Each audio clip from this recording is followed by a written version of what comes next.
Neste vídeo imos falar das topoloxías e da clasificación das redes, vale? Hai moitos xeitos de clasificar unha rede, unha subrede. Un dos máis comuns é facelo polo ámbito ou polo tamaño, vale? Pola superficie que abranguen. Entón, teríamos as máis pequenas, iríamos de menos a máis, seríamos as PAN, as Personal Area Network, que consisten na interconexión de pequenos dispositivos para uso personal, dai o seu nome, nun rango máis ou menos de aproximadamente 10 metros. Esta é unha clasificación que sufriu unha clasificación antiga, entón as redes foron evolucionando dun xeito bastante rápido. Entón, a día de hoxe, pódese dicir que, se foi absorbido polo término WPAN, vale? Ou podemos dicir que isto xa non é tan común realizalo fronte a isto, que serían as Wireless Personal Area Network, vale? Que podemos, aí poderíamos, isto podría abranguir dispositivos como, por exemplo, dispositivos interconectados por Bluetooth, etc. Eso xa nos sona moito máis familiar, vale? Despois, a seguinte categoría serían as subredes ou segmento de rede, que digos aí que unha subrede está formada por un conxunto de nodos ou equipos ou hosts que pertenden á mesma subrede lóxica, vale? Ou que é o mismo un conxunto de nodos que comparten o identificador de red, vale? Lembrade, o identificador de red non é IP, vale? IP non pode compartirla, non ten que ser única. Vale, entón sería como, por exemplo, se nos deran unha rede e nos, tiveramos unha pequena empresa, subdividiramos en pequenas subredes, por exemplo, a subrede de administración, a subrede de contabilidade, a subrede de desarrollo, etc. Vale. A seguinte clasificación serían as archicoñecidas as LAN, as redes de área local. Vale, dimos que dentro deste paraugas, deste concepto, fanse referencia ás redes que teñen unha extensión limitada, vale? Sería, por exemplo, ese exemplo que vos dixen antes, que nos proporcionan un organismo, nos proporciona unha dirección, nos eso o podemos dividir en diferentes subredes, vale? Pero todas esas subredes conformarían a nosa rede de área local. Vale, son de titularidade privada, xa vimos o que era unha rede privada, de feito que se poden xestionar dun xeito independente, como xa vimos nos exercicios anteriores, vale? Tamén vimos as redes, os tipos de redes privadas que existían, etc. Vale, agora vamos coas redes que englobarían as LAN. Isto xa son términos bastante difusos, porque que diferencia entre unha CAN, unha MAN, unha WAN? Vale, son diferencias conceptuais. En algún caso está claro, por exemplo, as Campus Area Network, vale? Dice que xurde da interconexión de diferentes LAN dun mesmo propietario privado, vale? Pódese ver dun xeito claro nunha universidade, nunha empresa, a mí polo menos xa me custa máis, vale? Dice que para interconectalas se utilizan tecnoloxías de tipo LAN ou tecnoloxías de tipo WAN, vale? Que vos sone, porque tampouco nos metimos en detalle nas tecnoloxías que son dun tipo que pertencen a este tipo ou este tipo. Despois teríamos as MAN, que serían máis extensas, vale? Redes de alta velocidade, que dan cobertura a área xeográfica maior, por exemplo, unha cidade, soen pertencer a compañías operadoras de telecomunicacións e utilizan tecnoloxías de WAN, vale? E por último teríamos as WAN, as Wide Area Network, vale? Que son xa redes moi extensas, que cubrirían rexións, nacións e incluso continentes, vale? Como vedes, fomos de menos a máis. Ahora imos ver as tipos de redes atendendo a topoloxía, vale? A topoloxía sería como a forma, a morfoloxía, a forma das redes, non? Entón, podemos dividilos en topoloxía física ou topoloxía lóxica, vale? Topoloxía física sería que tecnoloxía subyacente hai para interconectar estes nodos, e a lóxica sería velo dun xeito conceptual, vale? Dun xeito, verémoslo despois con exemplos que penso que queda máis claro.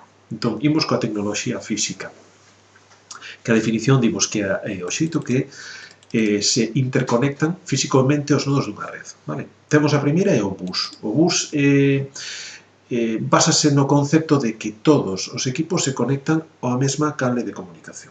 Vale? Antiguamente existían, bueno, esa cable se denomina backbone, vale? Ou se denominaba backbone, tamén se coñecían como redes de backbone, vale? O medio compartido, é dicir, o medio é como se enganchan todos os equipos a ese medio único. Antiguamente podría estar implementado, pues, por exemplo, con cable coaxial. Ese cable coaxial, os equipos se conectaban a él con conectores tipo T, vale?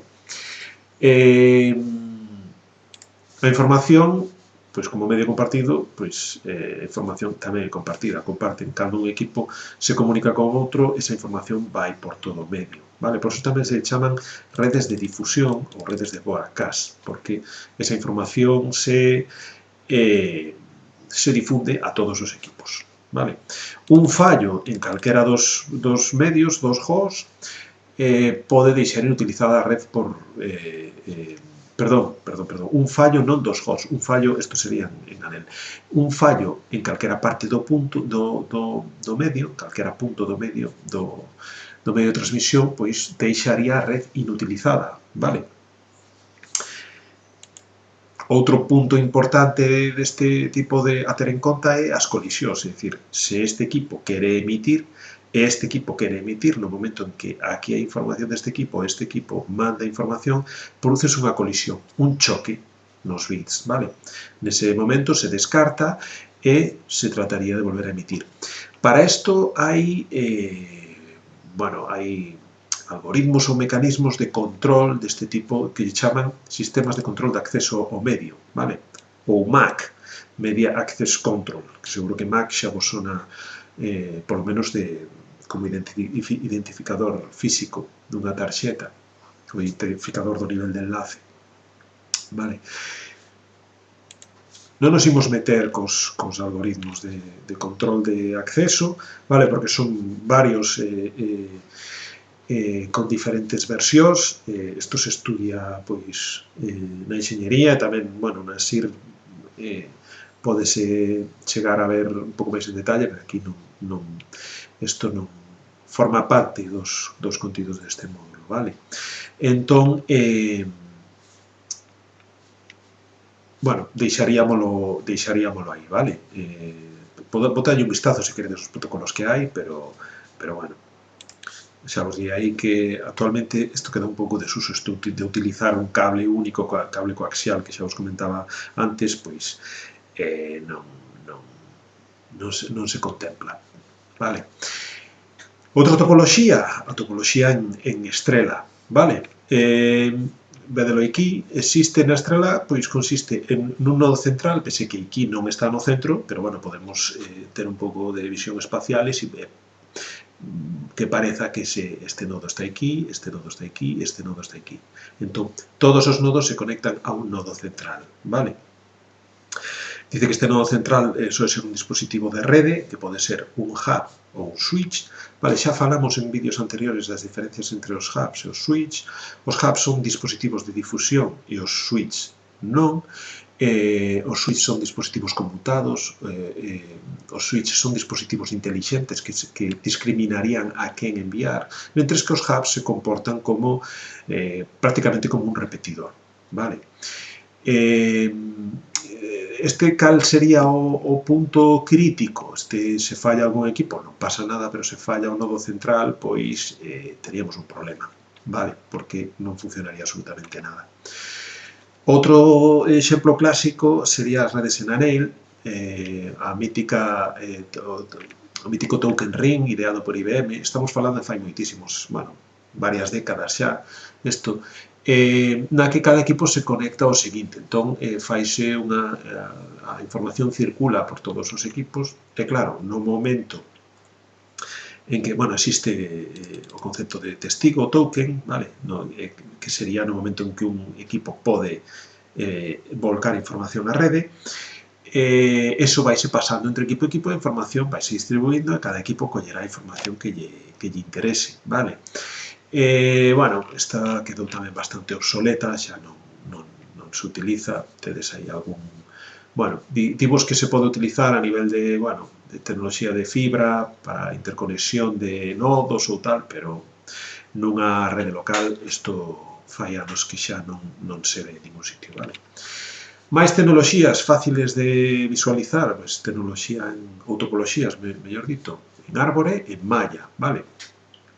En Árbore, pois, non é moi complicado facerse unha idea de cal sería a estructura, vale? Temos un nodo como principal, por dicirlo de algún xeito, e vaise, dun nivel xerárquico, vaise conectando un nodo aos nodos fillos, por dicirlo de algún xeito, vale? Eso pódese interpretar con, bueno, dice que é unha estructura típica cando, bueno, traballamos cando deseñamos redes xa algo máis complexas, pero estamos falando de xa non interconectar PCs, senón interconectar dispositivos de rede, como switch, routers, hubs, etc. Nese caso sí que xa ten máis sentido. Vale, e despois teríamos a malla, que a malla, pois, fai un símil coas redes de pesca, non? É dicir, que todos os equipos están, bueno, as redes de pesca tampouco sería exacto, porque habería que interconectar. O concepto é que todos os equipos estén interconectados entre sí. Como vedes, o concepto puro de malla pura é inviable, conectar todos os equipos entre todos os equipos. Entón, se utilizan, bueno, se chega a esta implementación, pois se utilizan, non é unha malla completa, non? Porque a malla completa sería interconectar todos con todos, non? Entón, é cando aparecen, pois, bueno, tecnoloxías híbridas, mixtas, etc. Vale? Isto sería a tecnoloxía ou topoloxía física, vale? Como se interconectan físicamente os equipos entre sí. Pero despois temos a topoloxía lóxica, é dicir, como se entende esa interconexión dos equipos, vale? É independente da tecnoloxía da topoloxía física, é dicir, podemos ter unha topoloxía física en estrela e lóxica en bus, vale? É dicir, non teñen por que ser coincidentes. En lógica temos dous tipos, bus e estrela, vale? Bus dice que xurde como consecuencia de uso de concentradores ou hubs como nodos centrales, vale? Imos profundizar sobre este concepto. Fixadevos, aquí temos unha topoloxía en estrela, física en estrela, vale, pero con un hub. Neste caso, lóxicamente se comporta como topoloxía de bus. Por qué? Porque cando este equipo manda unha petición a este equipo, isto, ao ser un hub, o que fai é repetir a información por todos os equipos que está conectado. Co cal, o símil é de como se estivésemos conectado en bus, xa que cando un equipo se envía ao medio, todos os equipos escoitan. Xustamente o que ocorre coa topoloxía lóxica en bus. Cando un equipo emite, todos os demais equipos o escoitan, vale? Por outro lado, en contraposición teníamos a topoloxía lóxica en estrela, que sería simplemente se cambiamos isto por un switch, xa teríamos unha topoloxía física en estrela e lóxica en estrela, xa que se este equipo quere enviar a este equipo, ninguén se ten que enterar, vale? Ninguén que non sexa o interesado, obviamente. Bueno, non nos imos meter máis en detalle, con isto chegaría para bueno, que superamos os diferentes tipos de topoloxía que hai. E, bueno, tedes aí unha relación entre os niveles do modelo OSI e os dispositivos a que se correspondería. Fixádevos que o nivel de rede, con que traballamos? Con direccións IPs, non? Bueno, pois, a este nivel operan os routers, xa o vimos, pero, ollo, tamén actúan determinados switch que chaman switch de capa 3, ou switch algo máis intelixentes, xa que poden discernir a través de, xa non só por dirección MAC, senón por dirección IP, vale? No nivel 2 operan os switch, outra vez, pero neste caso serían switch de capa 2, ou tamén se lle coñece como conmutadores, que operan a nivel de, pois eso, de dirección de MAC, vale? Pero son capaces de discriminar, vale? Lembrade, cando unha petición chega a un switch, é capaz de saber a que porto yo ten que enviar e non envialo a todos. E, por último, a nivel físico opera, é dicir, meramente un repetidor de bits, opera os hubs, vale? Un hub colle información e repite, non se para a mirar a analizar a para quen vai, nin para quen non vai. Replica esa información por todos os portos.